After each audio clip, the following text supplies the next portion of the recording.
여러분, 이제 중세 1000년 동안 교회는 이제 세상의 힘과 권력에 맞물려서 우리 초대교회가 가졌던 신앙의 순수성을 다 잃어버리게 돼요.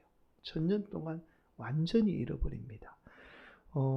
중세교회는 신앙의 이 순수성만을 잃어버린 게 아니에요. 신앙의 많은 부분을 왜곡시켜 버리게 됩니다. 여러분, 말이 이제 왜곡이지, 이 왜곡이라는 말은 사실은 많은 부분을 거짓으로 꾸며내게 돼요.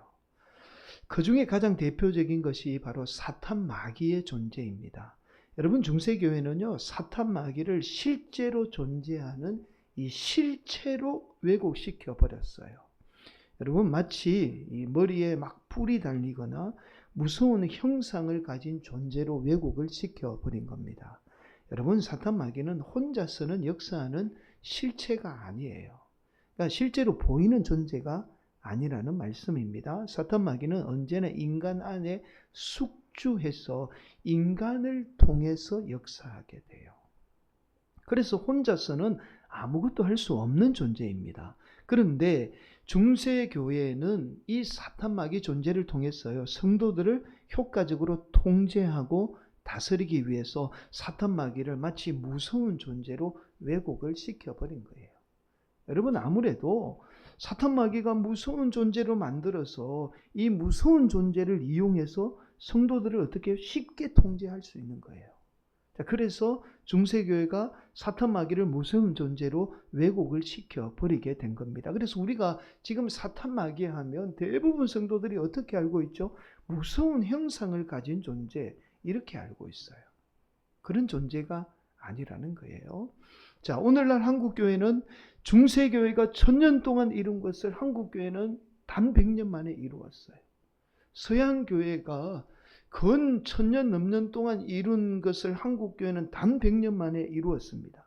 그런데 이런 과정에서 한국교회도 중세교회가 걸어왔던 비슷한 타락의 길을 걷고 있어요. 자, 그래서 오늘날 한국교회도 성도들을 효과적으로 통제하고 다스리기 위해서 왜곡시켜 버린 게 있습니다. 그게 뭐냐면 기도와 성령님이에요. 그러니까 여러분, 특히 우리가 성령님, 우리가 알고 있는 성령님이 많은 부분 왜곡되어 있어요. 마치 성령님을요, 만병통치약처럼 그렇게 왜곡을 시켜버렸습니다. 그래서 성령님이 임하면 성도들의 모든 것이 가능하고 심지어요, 세상의 부귀 영화마저도 누릴 수 있는 존재로 그렇게 왜곡시켜버린 거예요. 그럼 우리가 아는 성령님은 그런 분이 아닙니다. 여러분, 성령님도 마찬가지죠. 늘 우리 안에 역사하시는 분이에요. 그래서 우리 안에 역사하셔서 늘 우리를 복된 길로 인도하시는 분이 우리 성령님입니다. 여러분, 그래서 때로는요, 세상이 말하는 복과는 전혀 정반대의 삶을 우리가 살게 될 때가 있어요. 우리의 의지와는 다르게. 그러나 나중에 결국은 성령님이 우리를 복된 길로 인도하시게 되죠. 사랑하는 성도 여러분, 오늘 우리가 함께 나누게 되는 말씀은 이 성령님의 인도하심에 관한 하나님의 말씀입니다. 오늘도 우리 성도들이 정말 오늘 중요한 말씀이 선포돼요. 오늘 말씀을 통해서 우리가 평소 성령님의 인도하심 많이 들어왔는데 이게 도대체 어떤 것이 성령님의 인도하심인지 제대로 깨닫지 못했잖아요. 오늘 말씀을 통해서 성령님의 인도하심이 무엇인지를 깨달아서 세상의 복도 복이지만 하나님의 복을 받는 귀한 성도들이 되시기를 예수님의 이름으로 간절히 축원을 드리겠습니다. 여러분, 오늘 본문의 말씀은 우리가 흔히 이렇게 말합니다. 사도 바울의 고별 설교라고 그렇게 말해요. 왜냐하면 이 고별 설교라고 불리는 이유가 있어요. 사도 바울이 예루살렘에 가기 직전이죠. 가기 직전에 이 에베소에 있던 장로들을 불러놓고 설교했다라고 해서 고별 설교라고 그렇게 불리고 있습니다. 여러분, 그러나 사실은 오늘 본문 말씀을 고별 설교라고 불러서는 안 돼요. 여러분, 고별 설교라는 말이 무슨 말이죠? 맨 나중에 하는 설교를 고별 설교라고 우리가 그렇게 말하는 거잖아요. 그러나 여러분, 오늘 본문 이후에 사도 바울의 설교 사역이 계속되고 있잖아요.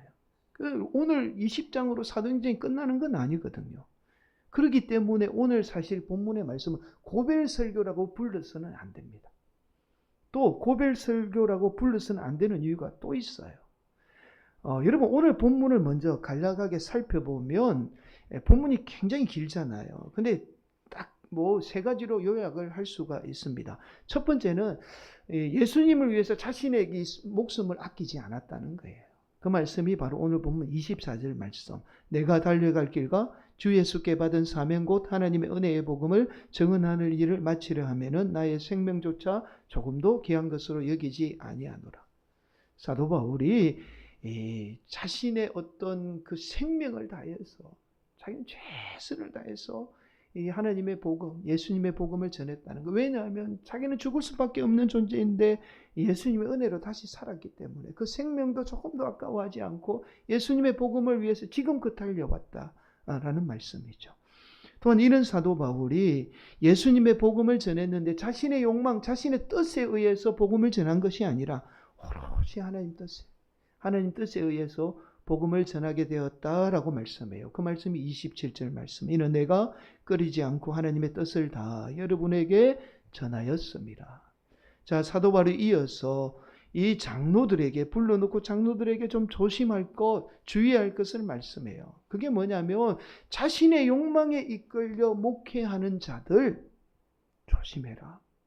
자신의 욕망, 자신의 생각대로 목회하는 자들이 반드시 들어와서 교회를 어지럽게 할 거다. 그래서 이들을 조심하라라고 마지막으로 장로들에게 말씀합니다. 30절 말씀. 또한 여러분 중에서도 제자들을 끌어 자기를 따르게 하려고. 그러니까 하나님 뜻이 아니라 오직 자기 욕망을 위해서 자신을 따르게 하려고 어그러진 말을 하는 사람들이 일어날 줄 내가 아노라. 이 사람들을 조심해야 한다는 거예요. 여러분 하나님의 뜻 따르지 않고요. 자신의 욕망, 자신의 욕심대로 목회하시는 이 많은 분들을 제가 봤습니다. 그런데 나중에는 결국에는 그 목회 사역 가운데 사탄 마귀가 역사해요. 그래서 자신의 뜻대로 목회하는 자들, 자신의 욕심대로 목회하는 자들을 조심하라고 말씀합니다. 자, 마지막이 이 사도행전에 유일하게 나오는 예수님의 말씀이에요. 그 말씀을 인용해서 사도 바울은 자신이 목숨까지도 아끼지 않고 복음을 전했던 것처럼 주는 것이 받는 것보다 복되다라는 말씀을 합니다. 35절 말씀. 범사에 여러분에게 모본을 보여준 바와 같이 수고하여 약한 사람들을 돕고 또 주 예수께서 친히 말씀하신 바 주는 것이 받는 것보다 복이 있다 하심을 기억하여야 할지니라. 여러분 보통 오늘 본문의 말씀을 딱 두 가지로 접근해요. 첫 번째 접근은 앞서서 말씀을 드렸듯이 사도 바울이 복음을 위해서 자신의 생명조차도 아끼지 않았다는 이 말씀을 가지고 우리가 복음을 위해서 목숨까지도 아끼지 않고 복음을 전해야 한다라고 말씀을 전합니다. 물론 틀린 말은 아니에요. 그러나 오늘 본문이 우리에게 전하는 그 목적의 말씀은 아닙니다. 자, 두 번째는 이 예수님의 유일한 말씀이죠. 주는 것이 받는 것보다 이 복되다는 말씀 때문에 우리가 항상 물질의 나눔을 실천해야 한다라고 그렇게 말씀해요. 물론 물질의 나눔을 실천하는 건 중요하죠. 그러나 오늘 본문이 이 한 구절 때문에 오늘 본문 말씀이 물질에 관한 말씀으로 착각해서는 안 됩니다. 여러분 사도 바울이나 예수님은 자신의 생명까지도 아끼지 않았잖아요. 그러니까 물질보다 더 귀한 게 우리의 생명이잖아요. 생명까지도 기꺼이 예수님을 위해서 하나님을 위해서 내어놓아야 한다. 내어놓을 수 있는 성도들이 되어야 한다라는 말씀이지 단순히 물질에 관한 말씀이 아니에요. 그러니까 교회가 이 물질을 이용하기 가장 쉬운 말씀이 오늘 본문의 말씀이거든요. 주는 것이 받는 것보다 복되다 하니 많이 주어라. 그래서 복되다. 그렇게 말씀으로 우리가 많이 이용하는 말씀이 오늘 본문의 말씀이에요. 그럼 오늘 본문의 말씀은 단순한 물질의 나눔에 관한 말씀이 아닙니다. 여러분 오늘 본문의 말씀은 사실 우리 성령님에 관한 말씀이에요. 그것을 알 수 있는 말씀이 오늘 본문 곳곳에 성령님이 등장을 합니다. 왜냐하면 여러분들도 아시겠지만 사도행전의 주제가 성령님이에요. 정확하게 말씀을 드리면 성령님의 역사를 통해서 복음이 전해지는 과정을 기록한 말씀이 사도행전이죠. 그 주제 아래에 있는 말씀이 오늘 본문 말씀이에요. 그래서 오늘 본문은 성령님에 관한 말씀입니다. 구체적으로 살펴보면 오늘 본문 말씀, 성령님에 관한 말씀이라는 사실을 알 수 있는 말씀이 16절 말씀, 이렇게 말씀하고 있어요. 바울이 아시아에서 지체하지 않기 위하여 에베소를 지나 배 타고 가기로 작정하였으니 이는 될 수 있는 대로 오순절 안에 예루살렘에 이르려고 급히 가미르라. 여러분, 오순절 하면 초대교회 성도들은 뭘 생각했느냐 하면, 여러분 오순절 하면 우리가 뭘 생각하죠? 오순절에 마가다락방에 임한 성령 강림을 생각하죠. 초대교인들도 마찬가지였어요. 오순절 하면 당연히 성령님을 연상했습니다. 그래서 항상 초대교회는 오순절에 모여서, 교회들이 모여서, 성도들이 모여서 뭘 소망했느냐 하면 오순절에 임한 성령님이 다시 우리 가운데 임하기를 간절히 원했어요. 그래서 매년 오순절에 모여서 성도들이 성령님의 충만, 성령님의 임재를 기도했던 겁니다. 사도 바울도 이왕이면 오순절 안에 예루살렘에 가서 그 성령님의 그 임재와 그 기대를 한 번 더 경험하고 싶었던 거예요. 그래서 사도 바울이 오순절까지 예루살렘에 급하게 가려고 했던 겁니다. 여러분, 마지막 오늘 본문이 왜 성령님에 관한 말씀인 줄을 알 수 있는 이 마지막 말씀이 있어요. 여러분, 지난 시간에도 우리가 계속 말씀을 들었잖아요. 사도 바울이 예루살렘에 가면 어떻게 되죠? 죽게 돼요. 죽음이 기다리고 있습니다. 그래서 오늘 본문 말씀 말미에 지금 이렇게 말씀하고 있어요. 37절 38절 한번 보세요. 다 크게 울며 바울을 목에 안고 입을 맞추고 다시 그 얼굴을 보지 못하리라 한 말로 말미암아 더욱 근심하고 배에까지 그를 전송하니라. 여러분, 사도 바울 자신도 예루살렘에 가면 나는 죽는다. 또 주위의 많은 사람들도, 사도 바울의 요청으로 인해서 모인 장로들도 사도 바울 이제 예루살렘에 가면 죽겠구나. 그래서 다시 볼 수 없구나. 그래서 그냥 그 안타까워서 사도 바울의 마지막 모습을 보고는 막 울며 안고 막 서로 막 그렇게 했던 거예요. 여러분, 그런데 오늘 본문은 이렇게 말씀하고 있습니다. 중요한 말씀인데요. 22절. 보라, 이제 나는 성령에 매여 예루살렘으로 가는데 거기서 무슨 일을 당할지는 알지 못하노라. 여러분, 사도 바울이 예루살렘에 가면 죽게 됩니다. 그런데 그 죽음이 기다리는 예루살렘을 지금 누가 이끈다고 말씀하고 있죠? 성령님이 지금 이끌고 있다는 거예요. 여러분, 그렇다면 우리 성령님이 지금 사도 바울을 죽으라고 예루살렘으로 이끌까요? 그렇지는 않겠죠. 여러분, 그래서 오늘 본문 말씀이 단순히 사도 바울의 고별 설교가 아니라 우리 성령님에 관한 말씀이라고 말씀을 드린 거예요. 지금 사도 바울을 이끄는 분은 누구라고요? 성령님이에요. 여러분, 오늘 본문 말씀 결론부터 말씀을 드리면 사도 바울은 예루살렘에 가면 분명 죽어야 할 존재였지만 오히려 예루살렘으로부터 무엇이 시작되느냐 하면 다시 로마라는 새로운 역사가 기다리고 있는 거예요. 죽어야 할 그 땅에 로마라는 거대한 새로운 역사가 지금 시작되고 있다는 말씀이 오늘 본문의 말씀이에요. 여러분, 사도행전을 기록한 누가는 지금 이 고별 설교를 통해서 이 말씀을 하고 싶었던 거예요. 단순히 고별 설교나 물질에 관한 말씀을 하고자 원했던 것이 아니라 다른 사람들이 다 끝났어. 이제 가면 죽어. 자신마저도 죽을 줄 알았지만 세상 끝인 그 예루살렘이 하나님의 새로운 시작점이라는 것, 시발점이라는 것을 지금 말씀하기를 원했던 겁니다.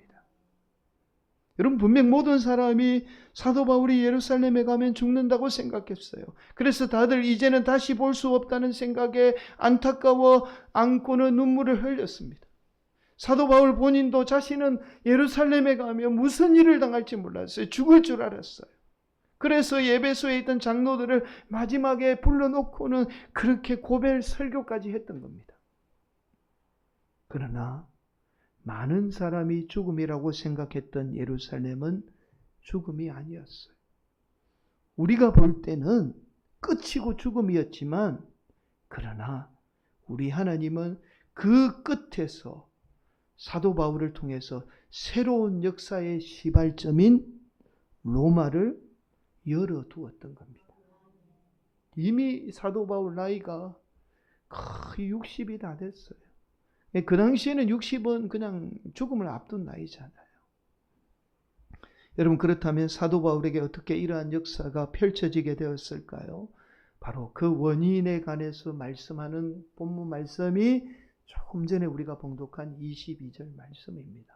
한 번 더 봉독하도록 하겠습니다. 보라, 이제 나는 성령에 매여 예루살렘으로 가는데 거기서 무슨 일을 당할는지 알지 못하노라. 여러분, 사도 바울이 성령님에 매여 예루살렘으로 갔다고 말씀합니다. 여러분, 세상 사람들이 다 끝났다고 말하는 순간 그 예루살렘에서 로마라는 거대한 역사가 새롭게 펼쳐질 수 있었던 것은 결국 사도 바울이 평소에 성령에 매여 살았다라는 그 이 성령에 매여 살았던 결과에서 비롯된 거예요. 여러분, 여기에서 매였다는 말이요, 우리가 너무나 잘 알죠. 사도 바울이 빌립보 감옥에 갇혀서 착고에 매이게 되잖아요. 이 매였다는 말과 똑같은 말이에요. 평생을 그렇게 늘 착고에 매여 살았듯이 성령님에게 매여 살았다는 뜻입니다. 여러분, 그렇다면 여기에서 매여 살았다라는 말이 무슨 말씀일까요? 여러분, 결국 이 말은요, 내 뜻대로, 내 욕심대로 살지 않고 어떻게 해요? 성령님의 뜻대로, 하나님의 뜻대로 살았다는 말씀이에요. 여러분, 자기 뜻대로 살았다면 죽음이 기다리는 예루살렘으로 갔을까요? 그렇지 않죠. 살고자 하는 그 욕망은 누구나 다 있는 거잖아요. 그러나 하나님 뜻에, 성령님의 뜻에 순종해서 죽음이 기다리고 있었지만 예루살렘으로 갔던 거예요. 근데 성령님에 매여 갔더니 그 예루살렘은 죽음이 아니라 로마라는 새로운 역사가 기다리고 있는 새로운 역사의 시발점이 되었던 겁니다. 여러분, 우리는 여기에서 중요한 사실을 깨닫게 됩니다. 마귀의 역사와 성령님의 역사가 무엇인가를 구별하게 돼요. 여러분, 서두에서 말씀을 드렸죠. 마귀의 역사하면 우리는 늘 뭔가 특별하고 뭔가 어떤 우리가 알 수 없는 신비한 특별한 존재의 역사라고 생각을 합니다. 그러나 사탄 마귀의 역사는 그렇지 않아요. 우리가 지금 잘못 알고 있는 거예요. 사탄 마귀의 역사는 우리의 삶이 예수 믿고 나서 우리의 삶이 내 뜻대로 살고 내 욕심대로 사는 것, 이것이 사탄 마귀의 역사입니다. 성경이에요. 성경 말씀이에요. 즉 하나님의 뜻에 순종하지 않고 자신의 욕심, 자신의 뜻대로 사는 게 참 죄송하지만 사탄 마귀의 역사예요. 여러분, 마귀는 원래 천사였습니다. 여러분, 천사가 어떤 존재예요? 말 그대로 천사예요. 악한 존재가 아닙니다. 그런데 하나님 뜻에 순종하지 않고 자신의 뜻에 살았잖아요. 하나님 뜻에 불순종하게 돼요. 이게 마귀입니다. 그렇다면 우리는 여기에서 우리 안에도 이 마귀와 천사가 공존하고 있다는 사실을 알아야 합니다. 이게 지금 우리가 마귀의 역사를 분별하는 거예요. 그러니까 마귀의 역사하면 늘 다른 사람만 역사하고 또 어떤 형상이 있고 이렇게만 생각하잖아요. 잘못 알고 있는 거예요. 마귀의 역사는요, 우리 안에 공존하고 있어요. 우리 안에 마귀의 역사도 있고 성령님의 역사도 있어요. 그러니까 하나님의 뜻에 순종하지 않고 내 욕심, 내 욕망대로 사는 건 어떻게 해요? 내가 지금 내 안에 마귀가 역사하고 있다는 증거고, 그래도 우리가 욕심대로 살지만 그래도 하나님 뜻에 순종하려고 그렇게 날마다 하나님의 뜻을 구하고 순종하는 삶을 살게 되면 이 말씀은 곧 내가 성령에 매여 살고 있다라는 증거예요. 내 뜻대로 살고 싶은데 성령님에 매여서 내 뜻대로 살지 못하는 거예요. 이해가 되시죠? 여러분, 그래서 로마서 8장 5절, 6절은 아주 우리에게 귀한 말씀을 합니다. 육신을 따르는 자는 육신의 일을, 영을 따르는 자는 영의 일을 생각하느니 육신의 생각은 사망이요 영의 생각은 생명과 평안이니라. 여기서 육신은요, 내 생각, 내 욕심, 내 뜻을 말해요. 반면에 영의 생각은 성령님을 말씀합니다. 결국 자신의 뜻대로 사는, 자신의 욕망대로 사는 인생은 사탄 마귀의 역사로 결국에는 사망에 이르게 된다는 말씀이에요. 반면에 우리 성령님 뜻에 순종하며 사는 인생은 생명과 평안이라고 말합니다. 어디에서 무엇하든지 평안해요. 무엇을 하든지 평안합니다. 그리고 그 영혼을 통해서 생명의 역사, 복음의 역사는 반드시 이어지게 된다는 말씀이에요. 여러분, 그렇다면 조금 더 깊이 있게 들어가 보겠습니다. 우리의 뜻과 성령님의 뜻을 어떻게 구별할 수 있을까요? 여러분, 내 뜻과 성령님의 뜻을 구별하는 가장 좋은 도구가 바로 기도입니다. 기도만이 하나님의 뜻과 내 뜻을 구별할 수 있어요. 그 기도를 통해서 내 뜻과 성령님의 뜻을 구별하게 됩니다. 그런데 제가 서두에서 한국교회가 왜곡시켰던 두 가지가 뭐라고 말씀을 드렸죠? 기도와 성령이라고 말씀을 드렸어요. 지금은 성령님에 대해서 어떻게 왜곡됐는지를 우리가 지금 깨닫게 됐죠. 자, 오늘날 한국교회가 왜곡시킨 것 중에 하나가 바로 기도입니다. 자, 원래 기도는 내 뜻을 내려놓고 하나님의 뜻이죠. 성령님의 뜻을 구하는 게 기도의 본질이에요. 예수님이 우리에게 보여주셨죠. 자신의 뜻이 아닌 하나님의 뜻대로 십자가를 지게 한 것. 이게 기도의 본질입니다. 그러나 원래 기도의 본질은 다 사라지고 오늘날 한국교회는 온통 우리의 뜻만 구하는 기도로 변질이 된 거예요. 특히 오늘날 한국교회는요, 통성기도를 통해서 온전히 자신의 뜻만 부르짖습니다.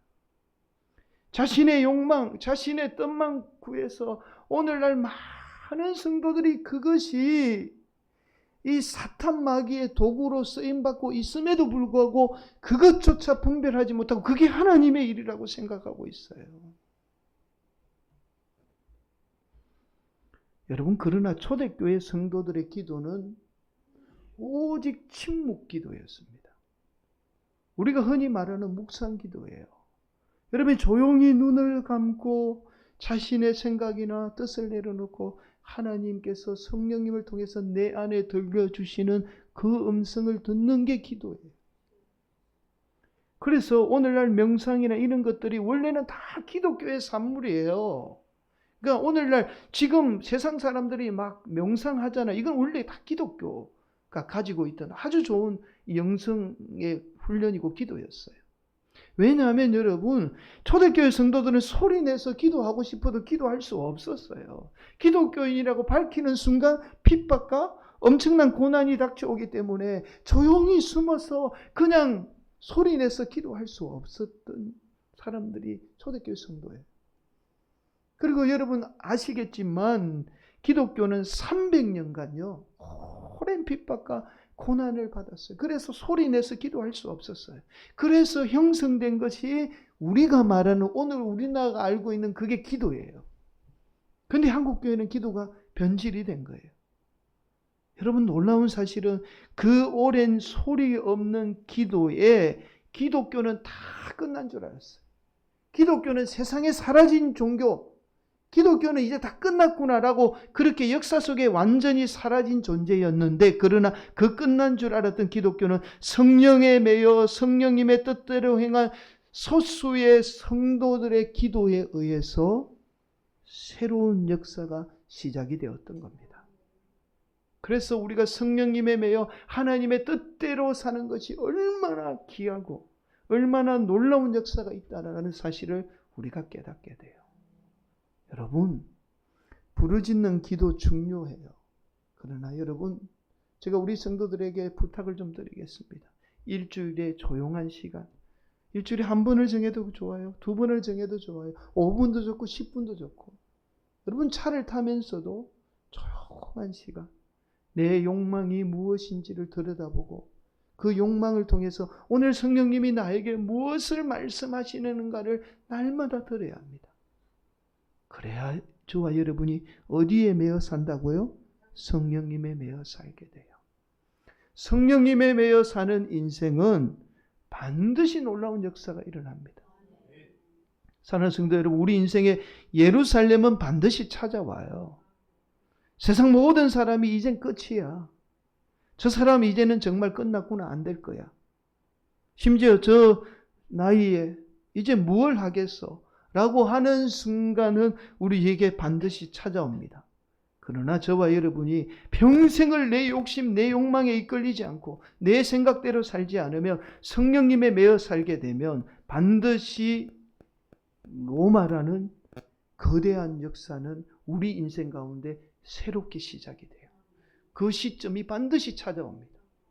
심지어 저와 여러분이 세상 모든 것이 다 끝나는 순간 우리 성령님은 어떻게 해요? 우리에게 찾아오셔서 천국이라는 우리 인생의 새로운 역사를 시작하게 하시는 분이에요.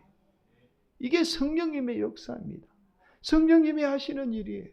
그래서 오늘도 우리 성도들이 내 인생 다 끝난 것 같고 내 인생 이제 아무것도 할 수 없는 그 밑바닥에 성령님이 우리를 다시 이렇게 세워주셔서 우리의 삶의 새로운 역사를 시작하게 되는 겁니다. 오늘도 이러한 은혜가 우리 성도들 가운데 임하기를 예수님의 이름으로 간절히 축원을 드리겠습니다. 여러분, 우리가 이어령 교수님 너무나 잘 아시죠? 아마 예화를 통해서 많은 분들이 이분이 예수 믿은 그 가정을 아마 많이 들었을 거예요. 초대 문화부 장관을 역임하신 분이죠. 우리나라의 대표적인 지성이잖아요. 이 지성이라는 말은 사실은 종교라는 것을 마치 사마니즘처럼, 미신처럼 여긴다는 말입니다. 그래서 이분이 예수 믿기 전에는 얼마나 기독교를 많이 비난했는지 모릅니다. 그런데 이 이어령 교수님의 딸이 이민아 목사님이죠. 암투병과 실명위기로 극적으로 예수님을 믿게 됩니다. 여러분, 이민아 목사에게 2006년도 갑작스러운 실명위기가 찾아오죠. 이때 이어령 교수님은 난생 처음으로 기도합니다. 자신도 처음으로 교회 나가서 그냥 무릎 꿇고 딸을 위해서 그냥 눈물로 기도해요. 그 기도 내용이 기가 막혀요.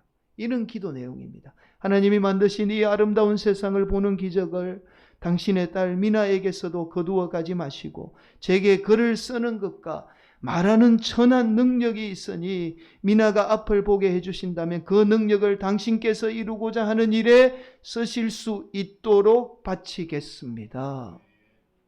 여러분, 이 말이 무슨 말이죠? 이제 자신을 위해서 평생을 살아왔다면 이제는 하나님 뜻대로 살겠다는 그 간절한 기도예요. 여러분, 이어령 교수님은 이때에 장관도 끝나고 교수도 끝나고 이제 세상 사람들이 말할 때는 저분은 이제 아무것도 할 수 없는 나이야 라고 생각했던 나이입니다. 그러나 그의 기도대로 이어령 교수님이 예수님을 믿고 자신의 뜻대로 살지 않고 하나님 뜻대로 살게 되죠. 성령님에 매여 살게 돼요. 그러자 이전보다 이 교수님을 통해서 훨씬 더 놀라운 역사를 이루신 분이 바로 우리 하나님이에요. 지성과 영성의 결합을 이루시고 많은 사람에게 존경을 받고 이전에 자신의 지식으로 이룬 것보다 더 많은 것을 이루시고 하나님의 부르심을 받으신 분이 바로 이어령 교수님이에요. 사랑하는 성도 여러분, 자신의 생각, 자신의 욕망, 자신의 욕심에 이끌려 살지 않기를 간절히 축복합니다. 이게 마귀의 역사고 이게 바로 우리가 알고 있는 악의 실체입니다. 여러분, 여지껏 악이라는 것, 외부적인 것, 타인에게만 역사한다라고 생각했지만 여전히 우리 안에 악은 존재합니다. 그러나 저와 여러분이 날마다 내 생각, 내 욕심 내려놓고 하나님 뜻에 순종하며 살게 되면 저와 여러분은 성령님에 매여서 우리의 인생이 하루하루를 살게 돼요.